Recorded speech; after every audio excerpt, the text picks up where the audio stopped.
केवळ प्रबोधनच नाही, तर बाबा एक सिद्धहस्त लेखक सुद्धा आहेत. बाबांचं एक पुस्तक आहे सूत्र संजीवनी. मला पुस्तकाचं बाबा नाव फार आवडलं, सूत्र संजीवनी. आणि वास्तविक आहे, सर्वज्ञांचं एक एक सूत्र हे मृत जिवंत असून देखील मेल्यासारखं वागणाऱ्या माणसाला जिवंत करणार आहे. आणि फार सुंदर आहे. जरूर बाबांकडे प्रती असेल तर जरूर घ्या, वाचण्यासारखं आहे. असे बाबा सिद्धहस्त लेखक आहेत. प्रबोधन, कीर्तन आणि अलीकडच्या काळामध्ये बाबांनी ब्रह्मविद्या अत्यंत सोरळ आणि सोप्या भाषेमध्ये न्याय, उपपत्ती, उपमा, अलंकार देऊन या महाराष्ट्राच्या कानाकोपऱ्यामध्ये प्रबोधन करत असतात. असे आदरणीय, श्रद्धेय, प्रातस्मरणीय बाबाजी, बाबांना दंडवत प्रणाम. त्याचबरोबर माझ्या समवेत या ठिकाणी उपस्थित झालेले माझे हितचिंतक, सुहृद, सन्मित्र, मोरवाडी येथील मंदिराचे संचालक, आदरणीय, श्रद्धेय, प्रातस्मरणीय आमचे सारंगधर बाबाजी, खऱ्या अर्थानं नेहमी सदैव धर्मरूप कार्यामध्ये साथ देणारे, लीळाचरित्राचा ज्यांचा गाढा व्यासंग आहे. दादा फार बोलत नाही, पण त्यांच्या जवळ जाऊन जो बसला, एकदा का बोलायला लागले की ऐकणारा उठत नाही. संशोधन महानुभाव पंथामध्ये एक वेगळ्या प्रकारची विचिकित्सा जर अनुभवायची असेल, असे आमचे पुणे निवासी माझे सन्मित्र, आदरणीय, श्रद्धेय सागर दादाजी, त्याचबरोबर आदरणीय, श्रद्धेय सातारा आश्रमामध्ये माझे सहपाठी होते असे आमचे आदरणीय, श्रद्धेय या नाशिक जिल्ह्यामध्ये आपणा सर्वांचे परिचित असलेले सुहृद दादेराज बाबाजी, या सोहळ्याचे आयोजक. गेल्या 2-3 वर्षापासून, मला वाटतं हे 3रं की 4थं वर्ष आहे, उमेश दादा किती आहे, विजयदा 4थं वर्ष आहे.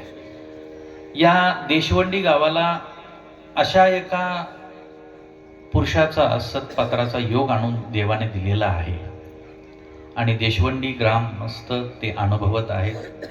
असे आदरणीय, श्रद्धेय कार्यक्रमाचे आयोजक उमेश राजदादा, सूत्रसंचलन करणारे सुंदर असे भाषेमध्ये आणि या कार्यक्रमाला सुसूत्रात बांधणारे आमचे आदरणीय, श्रद्धेय विजयदादा असतील. सर्वच या ठिकाणी उपस्थित संतगण आहेत, साधक आहेत, तपस्विनी माता भगिनी आहेत. आपणा सर्वांना या नाशिक जिल्ह्यातील पंचक्रोशीतून आलेल्या आणि देशवंडी ग्रामस्थांना दंडवत करतो. मी काय बोलणार नाही, मी फक्त 5 मिनिटं. खरं तर बोलण्याचा अधिकार बाबांचा आहे. बाबा आपलं व्यासपीठ आहे आणि आपल्याला ऐकायला आपलं आम्ही ऐकलं पाहिजे. मी थोडा अधिकृती म्हणून एक फक्त 5 मिनिटं शुभेच्छापर. खऱ्या अर्थानं या ब्रह्मविद्येचा उगम जिथून झाला असेल महाराष्ट्रामध्ये, तर तो सिन्नरचा हा भाग आहे. कारण याच सिन्नरमध्ये आमच्या आचार्यांची प्रथम भेट झालेली आहे. आणि जी गोदावरी, म्हणजे जिला महाराष्ट्रीयन गंगा असं म्हटलेलं आहे, तिचा उगम सुद्धा या जिल्ह्यातून झालेला आहे. आणि उभय गंगा त्यांनी परिभ्रमण करत अखिल जीवमात्रांच्या कल्याणासाठी ज्या दयाळू, मयाळू असलेल्या साधनदाता सर्वज्ञ प्रभूंनी परिभ्रमण केलं आणि समाजाच्या अत्यंत तळागाळामध्ये असलेल्या अधिकारी जीवांना वाढोवाढी घेऊन ज्ञानदातृत्व, प्रेमदातृत्व करून त्याचा उद्धार करण्याचा प्रयत्न केला. अशा आमच्या सर्वज्ञांच्या परंपरेला जपत आज या ठिकाणी गेले 800 वर्ष हा परमार्ग ज्ञानप्रबोधनाच्या माध्यमातून इथपर्यंत पोचलेला आहे. आज या ठिकाणी त्याच ब्रह्मविद्येच्या मालिकेतील हा सोहळा या ठिकाणी संपन्न होतो आहे. बाबांनी निरूपणाचं महत्व, ब्रह्मविद्येचं महात्म्य आपणा सर्वांप्रती विदित केलेलंच आहे. आपण सर्वजण भाग्यवान आहात की प्रतिवर्षी उमेशदादा अशा प्रकारे सप्ताह 8 दिवस 6 दिवसाच्या निरूपणाचं आयोजन करतात. कारण 21व्या शतकामध्ये वाटचाल करत असताना हा मनुष्य इतका व्यस्त झालेला आहे की वेळच त्याच्याजवळ उरलेला नाही. आणि म्हणून महाराष्ट्रातील विविध विद्वत असलेल्या आचार्यगणांना या ठिकाणी पाचारण करून त्यांच्या मुखारविंदातून आपणापर्यंत ज्ञान पोचवण्याचा आदरणीय उमेशदादांचा जो काही प्रयत्न आहे, आणि आपण देखील ग्रामस्थ पंचक्रोशीतील आमचे वासनिक नामधारक असतील त्याला जो प्रतिसाद देत आहात, खरं तर आपण सर्वजण धन्यवादास पात्र आहेत. दादाजीही धन्यवादास पात्र आहेत. आणि आपण भाग्यवान आहात की अशा प्रकारची ही आचार्य मंडळी आपल्या वेळातला वेळ काढून आपणापर्यंत येत आहे. कारण ज्ञानाचं जे महत्व आहे ते फार मोठं आहे. आमचा हा परमार्ग त्याचं वैशिष्ट्य आहे. मंदिराचं नाव काय? श्रीकृष्ण ज्ञान मंदिर आहे का मंदिर आहे? आणि हे वैशिष्ट्य आहे आपल्या महानुभाव पंथाचं. एकमेव तुम्हाला असा महानुभाव पंथ दिसेल की त्या मंदिरावरती श्रीकृष्ण ज्ञान हा शब्द असतो. काय असतो? ज्ञान. कारण हे या मंदिराच्या माध्यमातून केवळ ईश्वर श्रद्धा स्वीकारतच नाही, तर अधिक बाहुल्य प्रमाणामध्ये ज्ञानाचं दातृत्व करणारं ते मंदिर आहे. आणि म्हणून आपल्या या परमार्गामध्ये ज्ञानाला अनन्यसाधारण असं महत्व आहे. हा पंथ केवळ श्रद्धेवर नाही, अंधश्रद्धेवर नाही, तर त्याला ज्ञानमार्गाची जोड देत चालणारा हा पंथ आहे, परमार्ग आहे. हा प्रतिती पंथ आहे, हा ज्ञानपंथ आहे. आपण सर्वजण काही 30 वर्षाचे उपदेशी असाल, काही 20 वर्षाचे उपदेशी असाल, काही 50 वर्षाचे उपदेशी असाल. आमच्या सर्वज्ञांची आमच्याकडून काय अपेक्षा आहे? आमच्या स्वामी कडून आम्ही काय करावं असं त्या साधनदात्याला अपेक्षित आहे, ते जाणण्याचा आपण कुठेतरी प्रयत्न केला पाहिजे.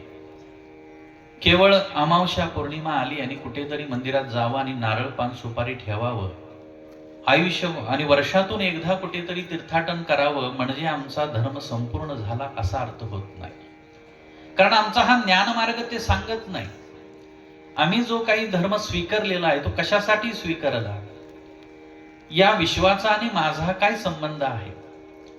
जगामध्ये दिसणारे अनेक अशी मनुष्य आहेत ती एकसारखी का दिसत नाही? कोणी श्रीमंत आहे, कोणी गरीब आहे. आपल्या अवतीभोवती वावरणारे पशुपक्षी असतील, वृक्षवल्ली असतील, मग एक झाडामध्ये जीव का गेला, एक पशुपक्षामध्ये का गेला, या सर्वांची उकल करणारं एकच साधन आहे, ते म्हणजे ब्रह्मविद्याशास्त्र.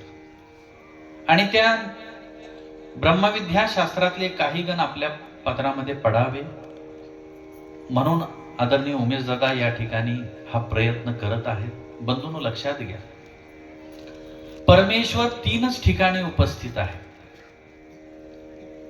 एक, स्मरण करताना ज्या ज्या वेळेला तुम्ही देवाचा धावा करता त्यावेळेला परमेश्वर तिथे उपस्थित होता. कारण स्वामी दयानबसांना म्हणतात, पाठीचे निवसे. आम्ही पाठीचे निवसे तुमच्या सोबत आहोत. परमेश्वर कुठे उपस्थित आहे? कारण बऱ्याच वेळेला आमची एक अन्यथा कल्पना असते. आम्ही मंदिरामध्ये विडा ठेवायला गेलो, नारळ ठेवायला गेलो म्हणजे देव तिथे उपस्थित राहून आमचा जणू काही नारळ स्वीकारतो, अशा प्रकारची आमची भावना असते.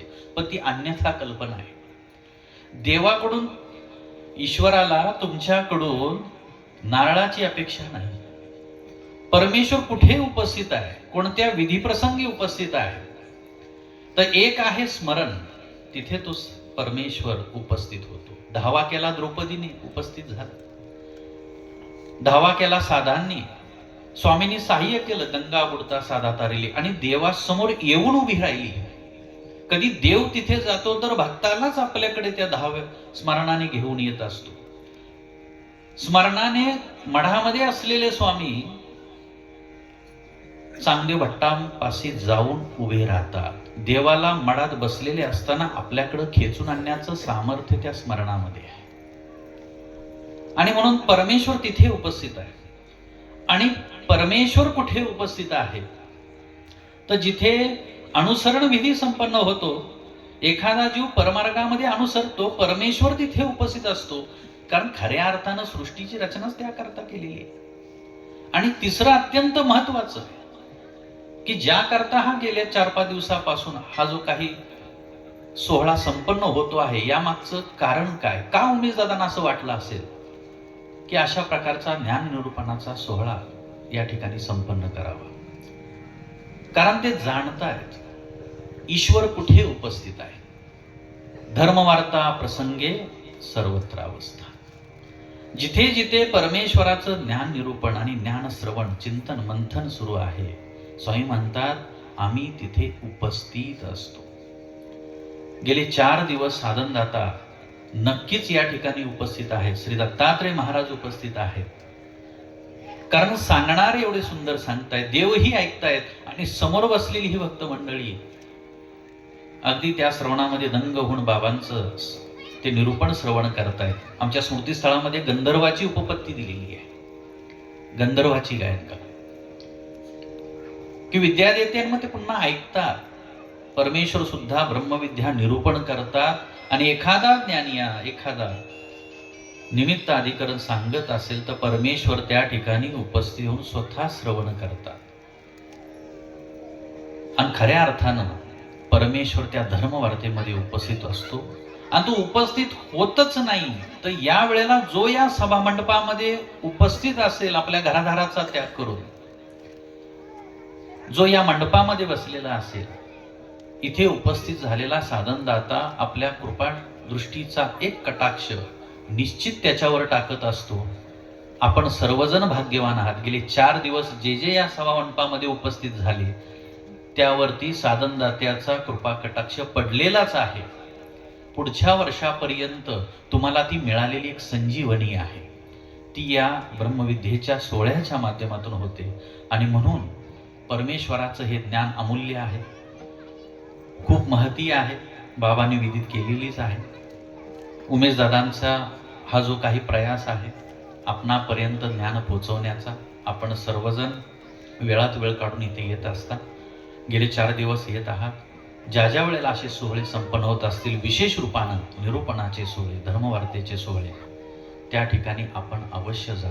का तर परमेश्वराची ती अपेक्षा आहे की आम्ही निरूपण केलेली ब्रह्मविद्या आमच्या असनिधानीच्या भक्तांनी श्रवण करावे, ऐकावे. स्मरण आणि शास्त्र हे 2 महत्वाचे विधी आम्हा सर्व नामधारकापासून महात्म्यापर्यंत अधिकारांपर्यंत सर्वांसाठी ते विधी आहेत. आणि आपण सर्वांनी उमेश दादांच्या या प्रयासाला प्रतिसाद देत आहे. आपणा सर्वांचं या ठिकाणी मी अभिनंदन करतो. आणि विशेष कृपाने आदरणीय उमेश दादा आहेत, गेले अनेक वर्षापासून या ठिकाणी आहेत. त्यांचं मार्गदर्शन आपणा सर्वांना आहे. परमेश्वरानं त्यांना अखंड बळ देवो.